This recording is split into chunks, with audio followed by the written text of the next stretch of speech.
Welcome back to the second module of Applied Financial Contracts and Business Aspects. In Module 2, we're going to be looking at how we administer contracts for a new venture, and these are the different module outcomes. First one is to obtain contract and analyze performance requirements, apply basic risk management techniques in managing performance, demonstrate an understanding of contract changes and disputes, ensuring compliance and administrative closeout contacts. So, how do we administer contracts for a new venture? Contracts are obviously the foundation of every business. You have contracts with your clients, suppliers, as well as your staff. In a contract, one person offers to do something and another person accepts that offer. And here's an example of such a contract. The offer is made by a company. There could be negotiation, and when the customer reacts too late or changes or new contract is offered by the customer, then there's acceptance by the customer, also acceptance by the company, and there is a contract which is then signed. Obtaining contract and analyze performance requirements. Contract administration is also called contract management. It's a continuous process starting with an analysis and evaluation of the customer's inquiry or need, and carrying it out until contract closure upon fulfillment of all contractual obligations.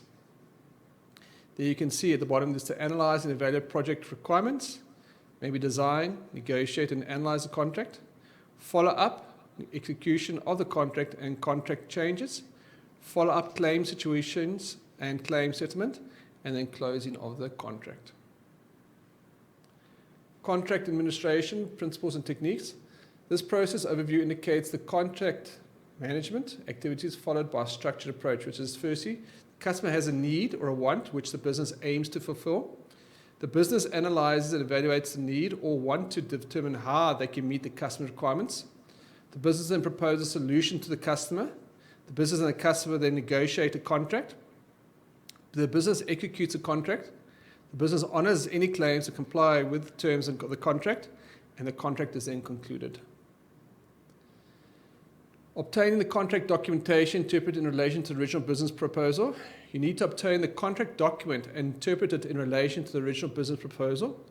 The key considerations to bear in mind when interpreting the contract is first to check whether the quality of the output or deliverables of the service satisfy the client requirements and expectations. And then does the service provided with the reasonable skill and care that is normally used by professionals providing such services. Now, to analyze the contract document and draw up a basic contract administration plan. Drawing out the contract administration plan consists of 4 steps. Firstly, you need to list what are the deliverables, draw up a schedule, compile a work plan, and then monitor the budget. Now, let's evaluate the risks of non-compliance against performance requirements and draw up a basic risk management plan. Breaking a contract is called breach of contract. A breach of contract happens when one person does not do what he or she promised to do in the contract. The other person can then choose to end the contract. There is also a breach of contract if a person says or does something which makes it clear that they will not carry out their part of the contract. For example, a person promises to sell something new and then sells it to another person. There's also a breach if a part of the contract takes place, but something else in the contract is not carried out. For example, you order certain goods, and when they arrive, it is clear that the goods are of poor quality. Or the supplier broke the contract because he or she sent poor quality goods instead of the good quality ones that agreed upon. Or if a dispute goes to court, the court will hear evidence about what has happened, decide how the contract should be interpreted, and then decide which party is in the wrong and how much compensation it should pay to the other party. The law will also help the innocent person if a contract is in fact broken. This is also called a breach of contract. Please complete class activity 5 in your workbook.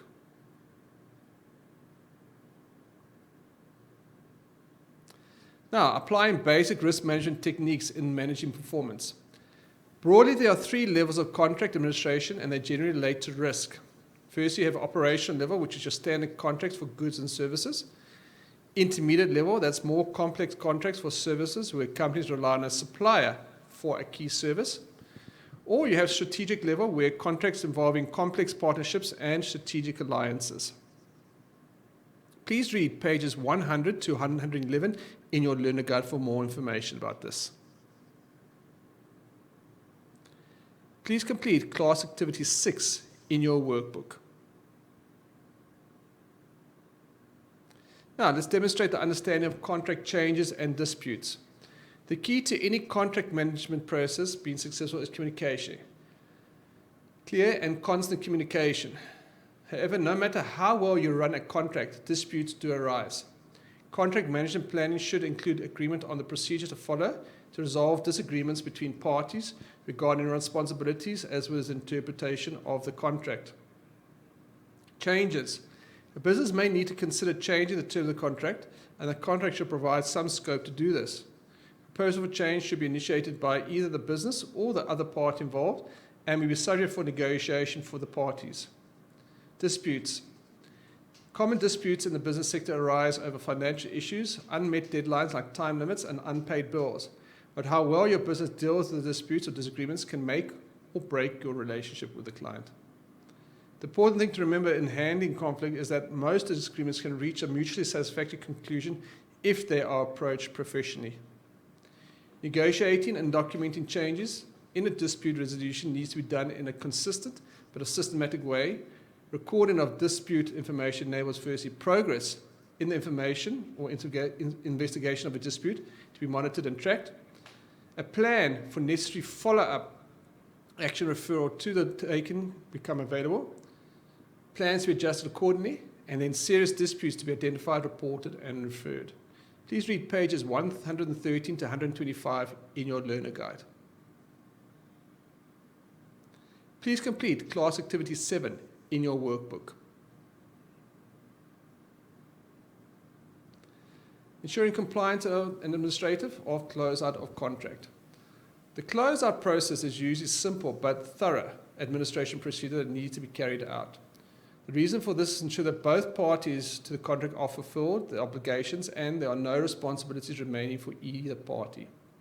This is also the time to actually assess the success of the contract and to learn from the successes and failures to assist in future contracts.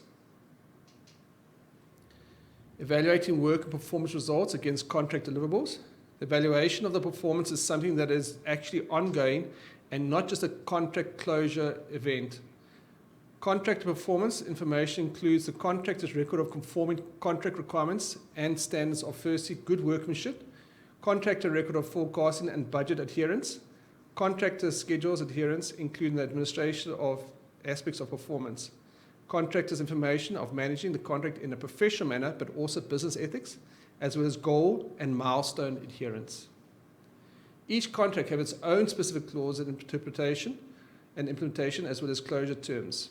However, in a standard contract, a contract is considered performed and fully completed when the supplier has concluded the necessary service and the client has received, inspected, and accepted the products or service as stipulated. The supplier has performed all service and the client has actually accepted these services. Contract performance has also been officially calculated and evaluated.